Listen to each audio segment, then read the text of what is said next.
Hey, everybody, welcome to a new episode of Walk in Faith. I'm excited to be sitting down with Brian Cuban. Brian, you and I have been talking through online, and there's different emails, and finally we were able to get together and discuss some of your books. So it's a pleasure to sit down with you. Thank you so much. Thanks, Craig. It's a pleasure to be on. So you released your latest book, The Body Brokers, which I'm excited to speak about, but I still reflect on one of your older books, which I have here, The Addicted Lawyer. And then you and Yeah, because of scheduling issues, we were never able to come together. But your first book, or not your first book, I should say, The Addicted Lawyer, really spoke to me. I mean, you spoke about addiction, depression, bulimia, which we really have never discussed within, sort of a male sort of profile. It's something that's sort of suppressed, but a lot of the issues that you dealt with. So if you could just tell us a little bit about your journey, and sure. also what I really found fascinating, and I'm going to get to the mirror test, but was that I wasn't even aware that sort of addiction, I guess, ran rampant within law in general. Just to hear that, so many, attorneys struggle with this. I really Yeah, had. in terms of alcohol, quote unquote alcoholism, the legal profession suffers at a rate over twice the general public. It's about 21%, according to a landmark study that's now about 7 or 8 years old. If you're a female lawyer, it was about 33%, a millennial female lawyer up to 40%. And there was a follow-up study just a couple years ago that came out of the California bar and the DC bar, state bars, that found that during the pandemic, it got even worse, especially for female lawyers. So yeah, it's a we can talk about all kinds of reasons why that is the case, but the legal profession does struggle with alcoholism at a rate uh, higher than most people, most professions. So I mean, that's interesting that you said that. Now, from your research, was there some sort of underlying issue or reason? Was it a breakdown of the family unit, like, or were they led to Well, positions like this because of the sort of that addiction? I mean, I'm curious there about are a that. number of theories, Craig. Lawyers tend to be type A personalities if you believe in the Myers-Briggs type thing. So, that, and lawyers tend to be a profession of thinkers. Again, Myers-Briggs, where we tend to we tend to believe we can think our way out of any problem. Lawyers, because of the culture of the law, may be less likely to seek help. So there are all kinds of reasons, and lawyers, like everyone else, uh, bring their life into the job. That's just not like lawyer. That's just not lawyers. That's any profession, any blue collar, white collar. You bring your trauma, you bring your childhood, and you may bring all kinds of snapshots of your life that have never been dealt with. And then you go into a high stress job, and you can, it could tip over into problematic drinking, and it becomes severe drinking. So there are all kinds of reasons that are looked at.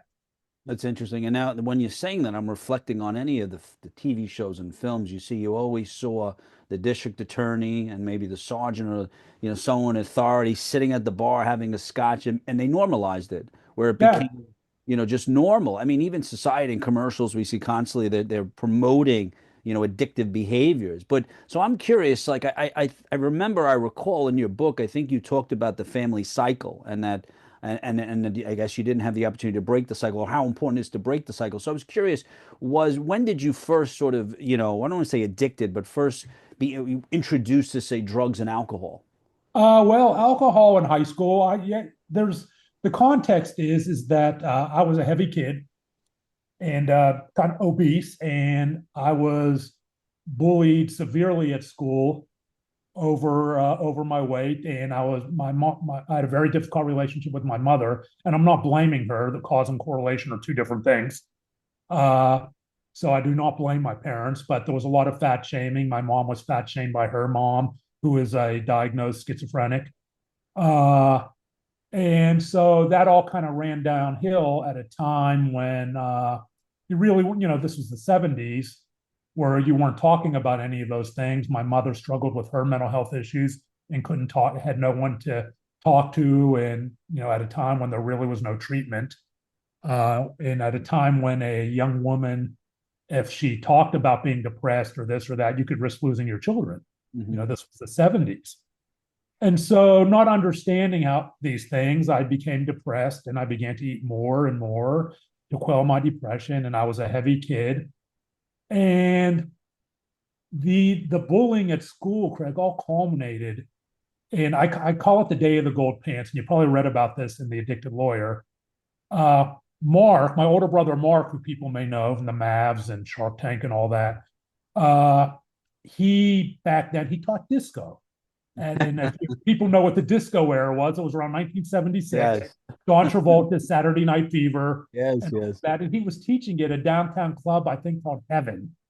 Uh, and he would come home with these bell-bottom pants and platform shoes and all these things, right?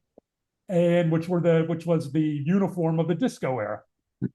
And one day he walked into my bedroom and he held up this pair of shiny gold bell-bottom disco pants. He said, "Do you want these?"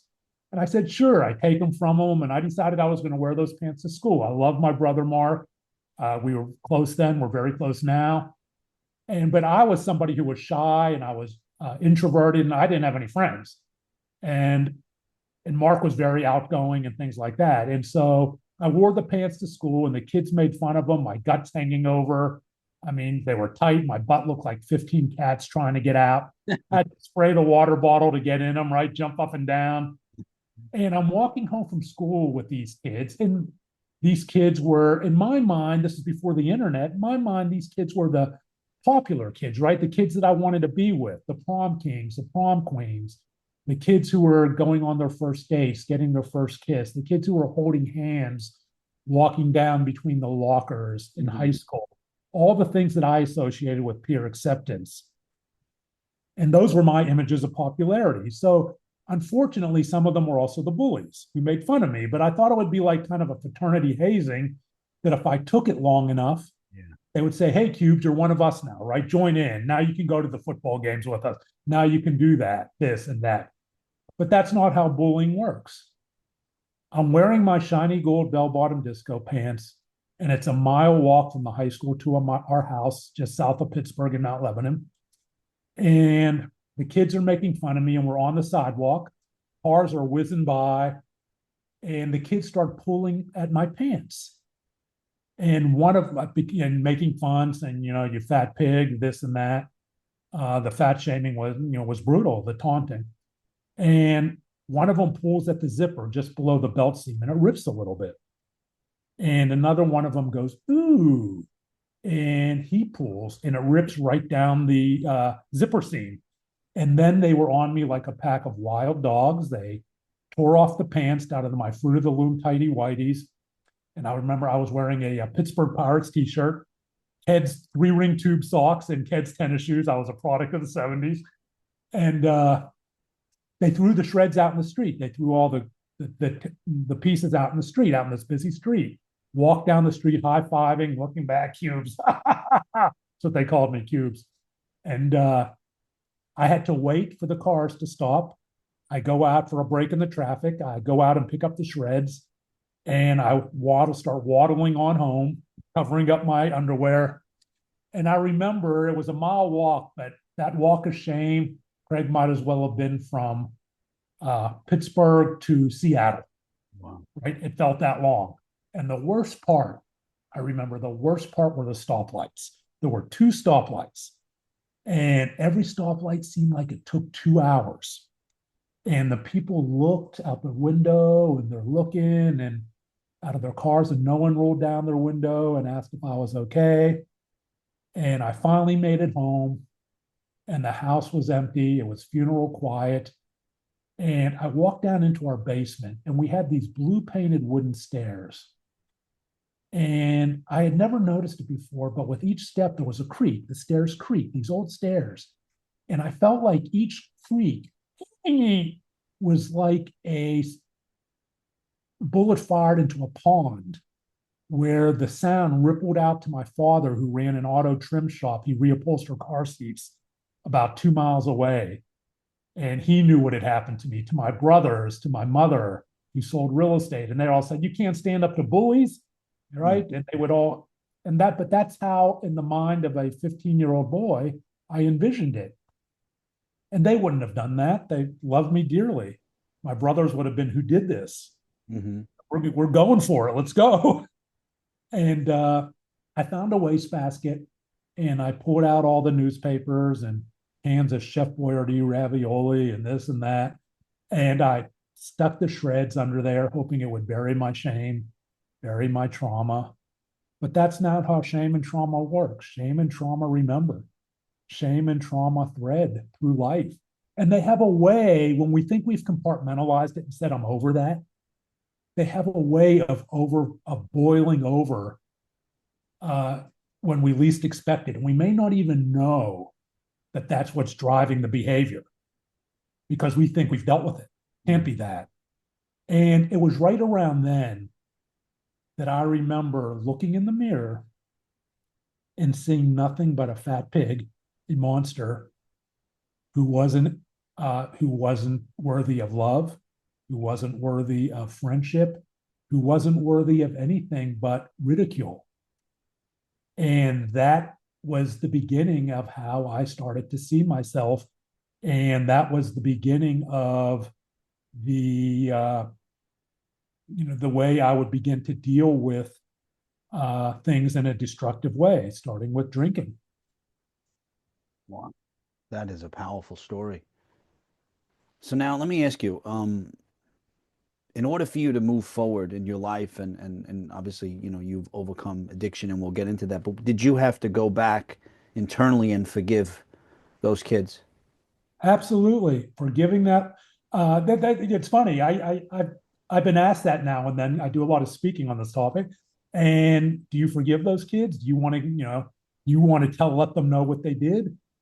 You no, of course, you find a place for it. Of course, I forgive them. That was 50 years ago, right? I hope they have leading fulfilling, happy lives with, now some of them have grandchildren now. This isn't Maury Povich. I'm not the father, right? This isn't a reality show. Uh, I just hope that they have not repeated cycles and have taught their kids empathy and compassion because we grew up in a very different time. So did you need, I mean, so did you need to forgive them in order for you to move forward? I I mean, were needed you to able forgive to harbor myself. those? No, I needed to forgive myself. I needed to forgive that little boy who thought he wasn't worthy of anything. I needed to revisit that little boy in therapy and let him know he was loved, let him know he was enough, and let him know that it wasn't his fault. None of it was his fault. And, and I've written letters to that little 15-year-old Brian, letting him know that he was loved and it was okay to love himself, right? Because until that little boy learned to love himself, Boomer Brian was never going to be able to love himself. And we hear that a lot. I mean, that's definitely something I think growing up too, I struggled a little bit with that. I had loving parents and I still do, but I think sort of the way I saw myself was not, I guess when I looked in the mirror, I didn't see such a confident, loving person. And I always struggled with that as well, where, having issues with loving myself. And now, even now, I mean, that voice comes to me a lot, the voice of insecurity, the voice that says I'm Sure, not good enough. And then, like you said, until I really realized, because like us, I drink socially, quote unquote, which really is masking. It's really a habit. So I use alcohol, or I used alcohol as a way of masking certain issues that I wouldn't deal with. And when I got to the core root of the problem of why I was drinking, then I realized that really it wasn't that I was drinking because I liked the taste or I liked the feeling. It was more to suppress something that I was trying to. absolutely. Absolutely. I was, the chain for me was I was drinking to not have to feel, right? I was drinking so I didn't feel anything when I looked in the mirror. And so for me, it started with drinking and an eating disorder, bulimia. And when I was a freshman at Penn State at a time when no one was talking about eating disorders for men or women. Uh, but, we know that up to 30% of all males suffer from one type of eating disorder or another. For me, it was bulimia, but only 1 in 10 will seek treatment. It's even that stigmatized today as a female disorder.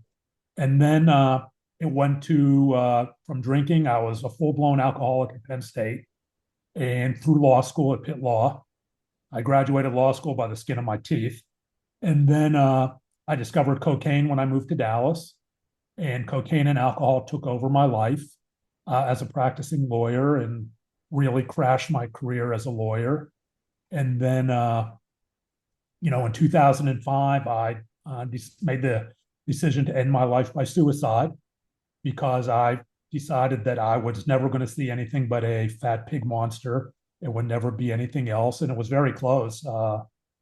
My two brothers, Mark and Jeff, at the urging of a friend, came into my house and I had a 45 automatic on my nightstand.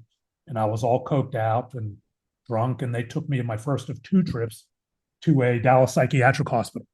So they really saved my life along with the friend who alerted them.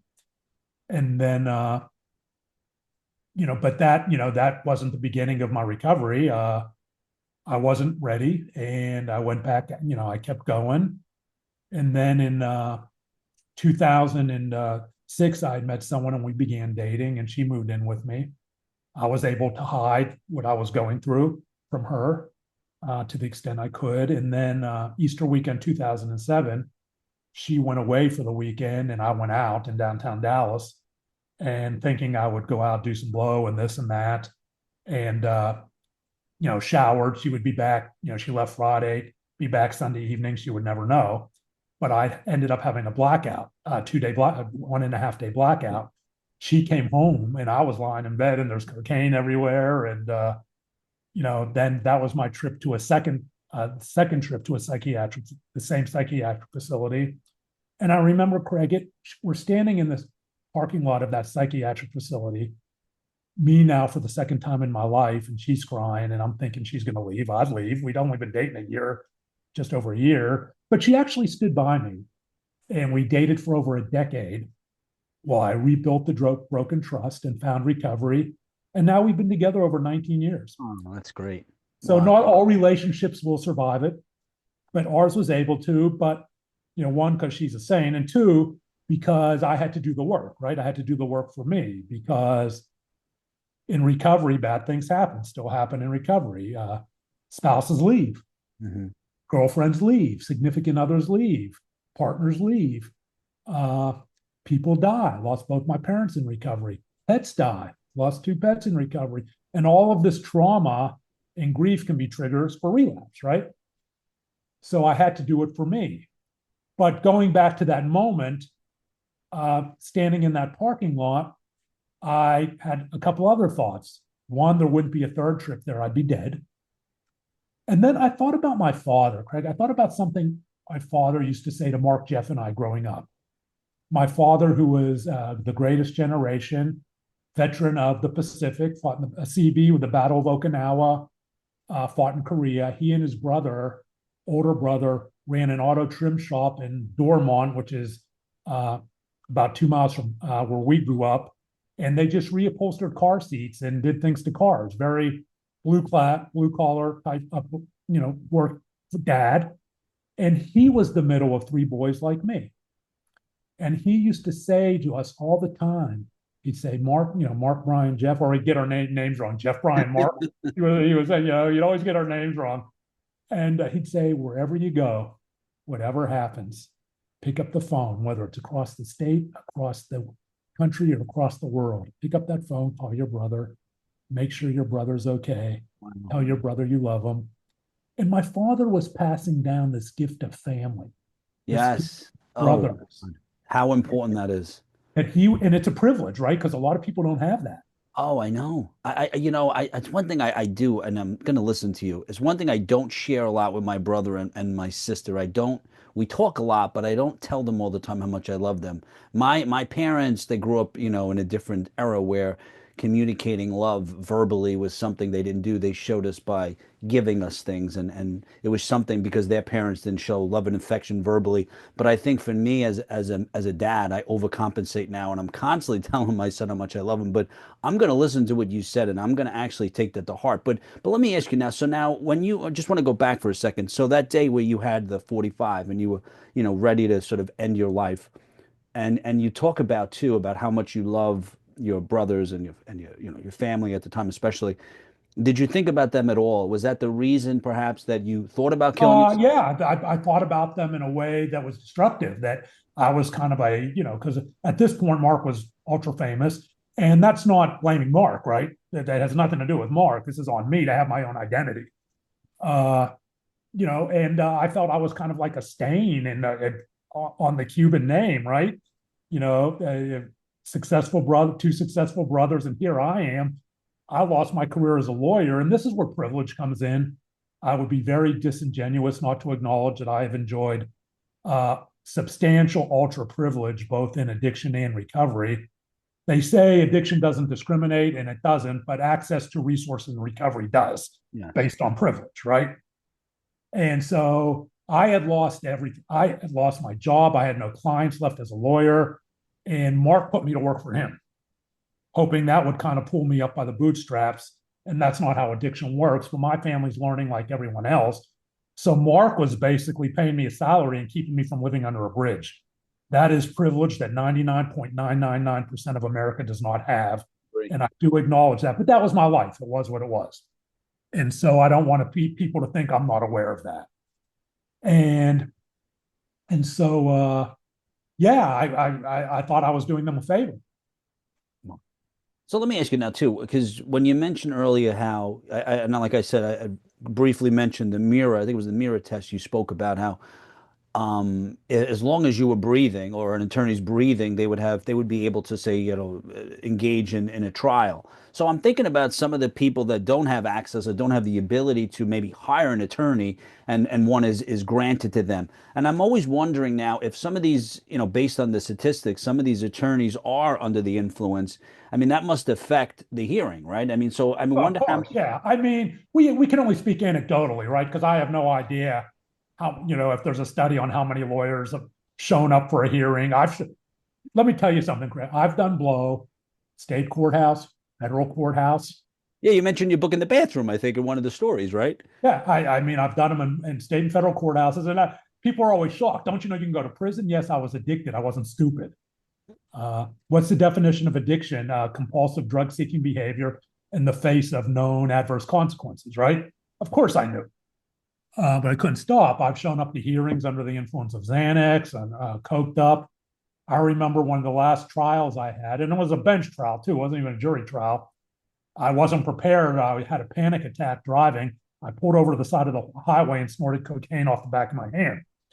So yes, we know that lawyers show up for hearings under the influence. And if you open up a bar journal, every state has what's called a bar journal, right? We have the Texas Bar Journal, you probably the New Jersey Bar Journal, the New York Bar Journal, and every one of these bar journals in the back, it's always in the back, you have the list of lawyers who have been disbarred, sanctioned. We call them, unfortunately, the pages of shame, right? And if you look through the lawyers that are disbarred, a good portion of them are going to correlate to something like that, some type of behavior like that.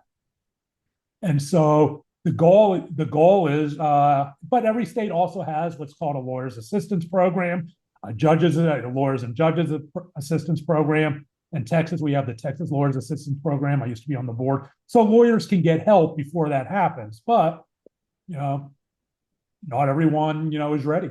So could the case be reversed then? If somebody like if you're under the influence and I win or lose the case, I mean, Yeah, ineffective assistance, you can argue ineffective assistance of counsel. Again, that would certainly be a good case, but there are many factors that play in a way. Would the result be any different? Blah blah blah blah blah. So that's every case is different, but yeah, you could certainly argue ineffective assistance. Because I think about death row and how so many people take these plea deals, and I'm wondering if, I just thinking out loud, like I wonder if some of these attorneys were potentially under the influence. And I have no way of knowing. yeah, no, it's just something I think about, but because like I said, I had no idea when just that one term, I've been actually quoting it for a while, just thinking about the mirror test, and I'm like, I would never even have thought that. But I now, like you said earlier, right? You've got several books coming out, right? So now, Addicted Lawyer, I really enjoyed it. I still reflect on it, and this has got to be what, 3 years already, I think, right? You wrote this. 2017. Oh, 2000. Okay, so I mean, so you and I have been talking for several years, but I remember writing and reflecting on that. And then when I got an email saying about Body Brokers, I didn't know. I usually don't read books like this, to be honest with you. I'm just more of, just there's certain books that I read and certain books I don't. So I opened it up immediately. I'm just sort of immersed in this life, and I'm telling my wife about it, who loves, books like this. And I'm telling her how it just sort of, you just, your characters and the way you write, how descriptive, I was sort of brought into this world that I was not familiar with, even though I say I know about fentanyl or I know about gang activity, to be brought into this world. I mean, so I'm wondering, when you were doing the research on this book, first of all, you had to sort of submerge yourself into this world. What was that like? And tell us a little bit about the book. Well, in terms of it's set in Pittsburgh and in Kensington, Philadelphia. So Pittsburgh, I know, right? There's really not lot of research you have to do for Pittsburgh because I was born and raised there and I know it. But in terms of fentanyl, in terms of Kensington, Philadelphia, which is kind of ground zero of the fatal overdose epidemic, and it still struggles today, there was a lot of research involved. I had to immerse myself in that community, rely on people who live in that community. So there was a lot of research. I do a lot of research in my books. And so yeah, so there was quite a bit of research. And now I'm also very involved in fentanyl misinformation, battling it. So a lot of it I already knew. So it was a product of research I've already done and research I did in terms of very specific community research about Kensington, a community of Philadelphia. Which I think most of us have seen online. And one of the things that I want to point out, you talk about misinformation within the book. You talk about it because we hear all the time about the borders, open borders, how fentanyl is constantly being, taken in through, various people. But then you have an interesting statistic. How you say it's more Americans, is it, than 80% of arrests are just over 80%, barely, are U.S. citizens coming in through legal ports of entry. It's not being brought. It's not being no. quote unquote muled over off port of entry crossings. Over Never fences heard, and this never and heard that. that statistic on the news, Not but happening. Not happening. It's because that's the argument most of the time. People are arguing about fentanyl, fentanyl, fentanyl, and you even know what's funny, Craig. Even politicians have kind of moved away from that because the DEA's own stats say it's not true. But where you see it argue, where you see it is in all the trolls, online trolls. You don't know what you're talking about. I call them And then headline you show readers. them the data, especially on Twitter and this and that. Then you show them the DEA's own data and the Cato Institute's data, and they say, "Well, that's fake news, fake news." So you can't win, right? I, But the hard data is the vast majority is being brought over by U.S. citizens through legal ports of entry. Yeah, no, I agree. I always call them headline readers. And then you just too. So tell us too. Now tell us what is the sort of what is fentanyl? The components of fentanyl. I know it's an opioid, but tell me a little It's bit an about it. opioid analog that is exponentially more powerful than, say, heroin. When you see that a small amount, depending on the you see like a little grain, and depending on the person, right, it can result in a fatal overdose. But the problem we have is that it's generalized, right, into okay, no matter who it is, a small grain will kill you. That's not true. Hmm. The vast majority of people, and I'm not trying to glamorize it, and people say, well, you're pro fentanyl, you're pro overdose. No, I speak in science, right? I just speak in the language of science. The vast majority of the fentanyl using community do not fatally overdose. If that was not true, we wouldn't have 100,000, we'd have 500,000, right? We'd have 1 million fatal overdoses because people build up a tolerance. Yeah. And the drugs, interact with people different ways. Now, we see a lot of the fatal overdoses on people with pills, right? When people get pills, and especially, you see high school kids. These are true stories where they don't know there's fentanyl in there, or it's all fentanyl, or they may know but think they'll be okay, where they don't have a tolerance. Yeah, that's why we have 100,000 fatal overdoses. You're right. Although they are dropping. But the vast majority of the drug using community do not fatally overdose. I mean, I think it's about 70,000 of the 100,000 fatal overdoses, and I'm just now talking off the top of my head, are fentanyl related. Okay, so that's kind of the number.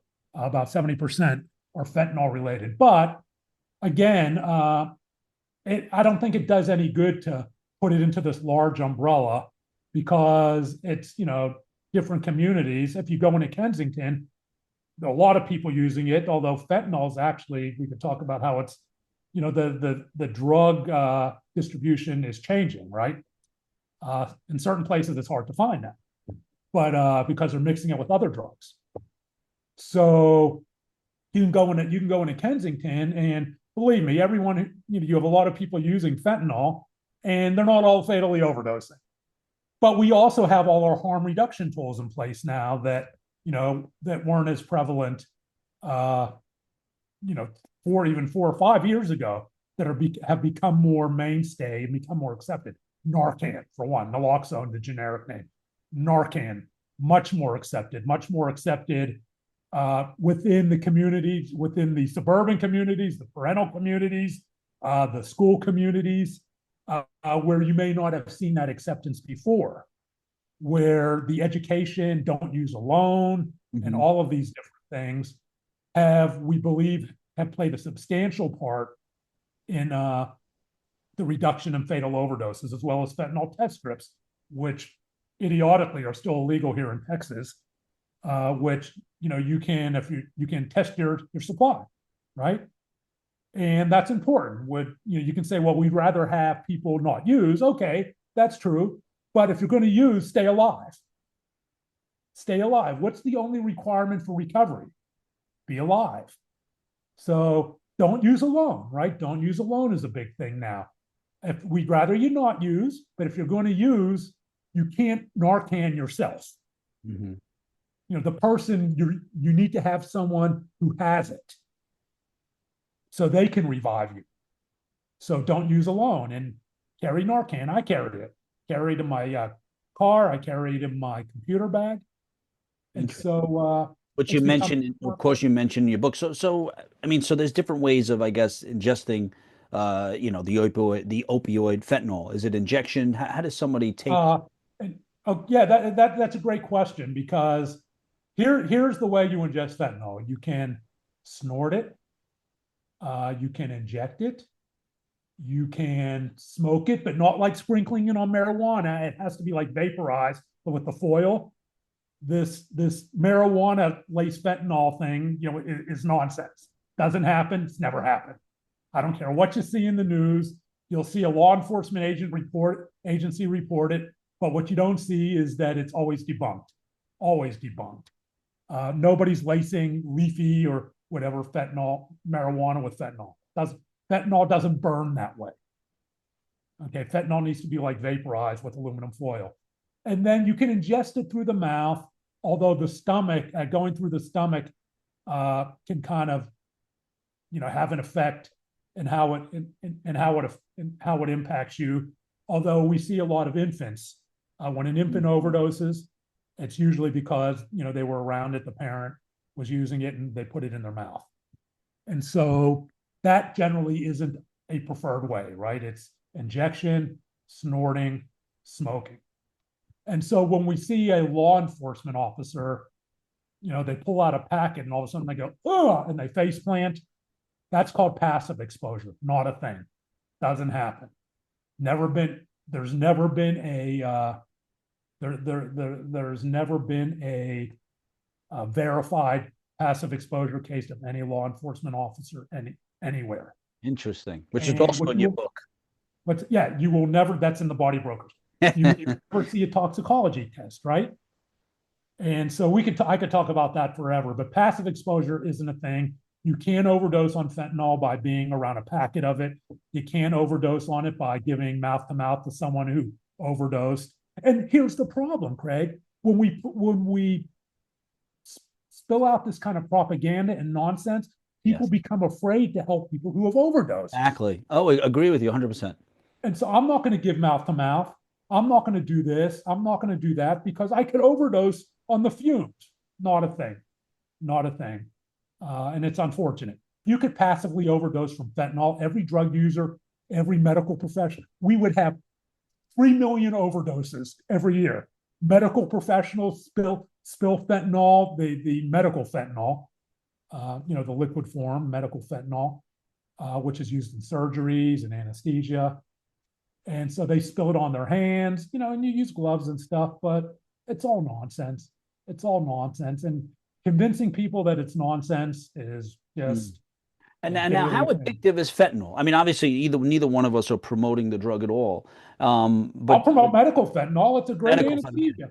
what about That's how? different than illicit fentanyl that's made by the cartels and in labs. It's made here in the US. That's illegal, right?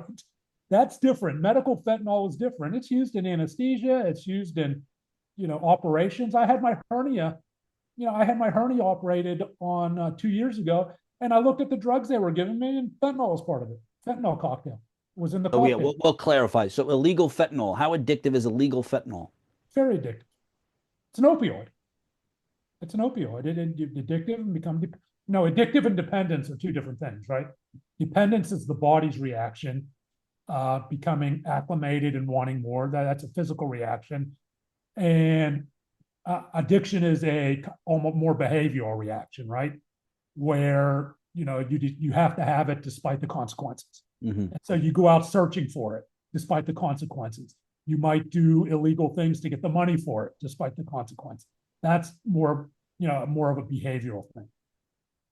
And so also in your book, you talk about some of the treatment centers, right? And how they take advantage of the insurance Yes. companies, take advantage of the people that are sort of brought in that are Body brokering. on them. Yeah. So tell me a little bit about that. Is that a real business? Is this really? Yes. Body brokering is real, and it is where treatment centers send out their reps, their marketing reps, uh, to find people who may not necessarily need the treatment they're offering or may need a different treatment, bring them in, exhaust the insurance, fill the bed, exhaust the insurance, uh, put them back out on the street, fill the bed again without any inkling of care for whether they're actually helping the people. That is the basic, uh, you know, that is the basic definition of body brokering. It happens in many different ways. The federal government has cracked down. States have cracked down, especially in terms of doing it with government insurance. But they managed to get around of it. Now there's more of a body brokering in terms of they referral, reciprocal referrals is a more subtle form of body brokering. And I'm not saying everyone does that. I know ethical marketing reps, and they're unethical marketing reps for treatment centers. You refer me a patient that maybe didn't work out at your treatment center, and I'll refer you one of mine, right? And so the money is made through salaries, Mhm. through within, and it doesn't have the kind of stink that the more basic form of body brokering has, but it's still kind of the same. So how do these organizations sort of lose sight of the mission? Or are they created based on just creating revenue? Or did at some point, like, I'm curious, what happens? It's a structural problem within the treatment industry. 28 days in and out, 28 days, fixed, heal or not, the same, 12-step cures everything, which it doesn't. And I say that as somebody who went through 12-step and got sober in 12-step and still go to meetings. So, but the treatment in America is broken, right? Treatment in America is a broken system. 28 days, insurance based. When the insurance is gone, you're out. Insurance carriers look for ways to cut off treatment, and then you're right back out. And you're right back out maybe into the same community. You're right back out into maybe you're coming in, you don't have privilege, and you're coming in and you're right back out into homelessness. You're right back out into a family that is dysfunctional. And so we miss sight of the fact that there is a continuum of care that is needed within the treatment industry, and there is rarely any follow-up, right? There's rarely any follow-up. You need housing, you need family, you need coherence, you need aftercare, you need to make sure you are going into a safe area where you're just not right back out into the streets of Kensington where it's everywhere. Mhm. And what we get is 30 days in, 30 out. Wow. What do you rely on so you don't relapse? I rely on family. I rely on my 12-step program. I rely on therapy, still in therapy. I rely on my self-care. I have a lot of different things. After I'm going on to my 18th year in April, and I have a program, and I reevaluate it, and I check it when at times. But I'm fortunate to have a close family. My wife is integral in my recovery. My two brothers, and I feel very fortunate and very privileged to have that, because a And lot like of you people don't. A lot of and not people are every completely exactly. alone. Not everybody has that. So let me ask you. For me, it's that, like I mentioned, the voice that comes to me, and it comes to me all the time, right? Whether it's insecurity, or it's always, it's loud, and it's always trying to direct me and lead me to temptation. Does that voice still come to you, or do you find a way to sort Sure. No, I have imposter syndrome like everyone else, right? I get that. I mean, my book doesn't say, my book comes out. I wanted to do this. It does this. Go into it, get depressed. Of course, I'm human, right? I mean, it's kind of like with body image, and I talk about this a little bit uh, in the Addicted Lawyer. Everyone, everyone, and at least in the industrialized world, walks to the mirror one day, looks at it, looks at their reflection, and says that sucks, of, right? Everyone. That is not dysfunction. That is normative discontent. That is societal normative discontent, for better or for worse. You're having a bad hair day, your pants are a little tighter, and you get a little depressed. It's what happens after that. I get depressed like everyone else, but I work hard. I take antidepressants not to fall into a pit where I can't pull myself out of it, where it's kind of just this instead of this. And sure, I go through that. Is there anyone who doesn't? no. I Oh, think I think we all do, and I think I think books like imposter syndrome affects everyone to some degree or another. Maybe I'm not good enough. Maybe I'm not ready. And but you develop the tool chest. My tool chest today for all of my different things is a lot different than it was 15 years ago. and it's books like you constantly write, Addicted Lawyer, Body Brokers, that allow us to, or because you're expressing what you went through, the trauma, the depression, especially like you said earlier, like you have a close relationship with your brothers, everyone knows who your brother is, and you still are willing to express it, and that story really reflects and it relates to a lot of people that need to hear that. Yeah, and that's kind of, people ask about me, uh, spiritually in recovery. I've never been a real religious person. I'm Jewish by upbringing, but I kind of there's a Jewish phrase called tikkun ulam, uh, changing the world by social good, right? And it's kind of I try to live by that. Change the world in my little small part of the world with acts of kindness. Yes. You go out, you speak, you do something. Someone emails me, they're struggling, and if you can change one life, even if you don't know who that is, you just try to change a little corner of the world, one person at a time. I agree. I always think of it as a Christian believer. I think of it as sort of the mirror of Christ.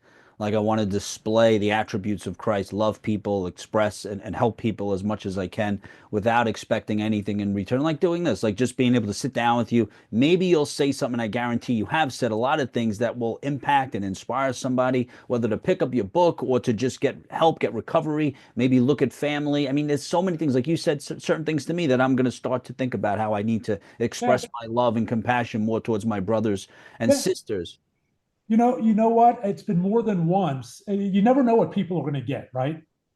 We'll take from your talk. When I speak, it's been more than once when someone has reached out to me and said, I was at your talk, and I reached out to my father and I haven't talked in years, and I reached out, my brothers and I haven't talked in years, and I reached out. So you just never know. Exactly. It's amazing. It's amazing the impact that we have. And like you said too, it also can go the other way too, right? We have the ability, if we don't do these acts of kindness like you alluded to, and we use this platform or the gifts that we have in a negative light, we can also impact people the other way. So it's a big Sure. responsibility.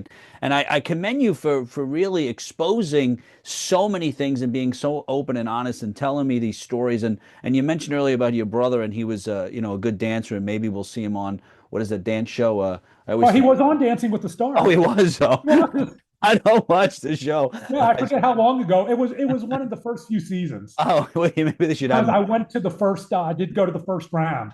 Uh, Did he do yeah, well? I forget how many rounds he made it, but he had just had a hip replacement too.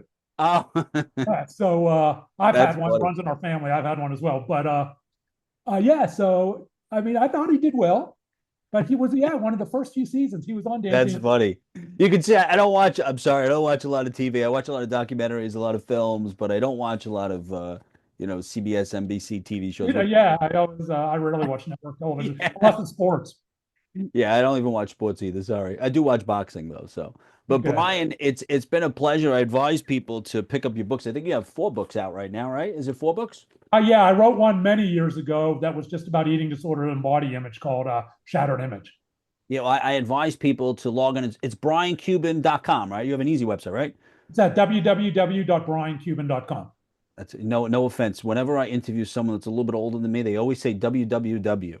Most of most, most people in my generation and below, we assume it's That's www. funny. Yeah, that's funny. I'd never thought of that I before. always get Now I'm going they're to be like cognizant of that. www. Hold on, it's backward slash. I'm like, I think we Yeah. got that already. I don't have you don't have to type that anymore. But Brian, it's been a pleasure. Like I said, I'll be in Texas next week if you want to, grab a cup of coffee. I'd love to just meet and chat with you. Yeah, email me when you're here. I will. I will. Brian, thank you so much. And guys, just like Brian said, he said so many inspiring things and just really reach out to your family and friends like he suggested and to pick up his books because I read a lot. I mean, everyone knows that I have a stack of books and these 2 books really spoke to me. An Addicted Lawyer, all these years later, I still reflect on it. And Brian, thank you so much for your time. Thank you. It's great to talk to you. Thank you. Guys, I hope you enjoyed today's episode of Walk in Faith. Always remember, the ability to inspire and evangelize through words and actions. God bless you.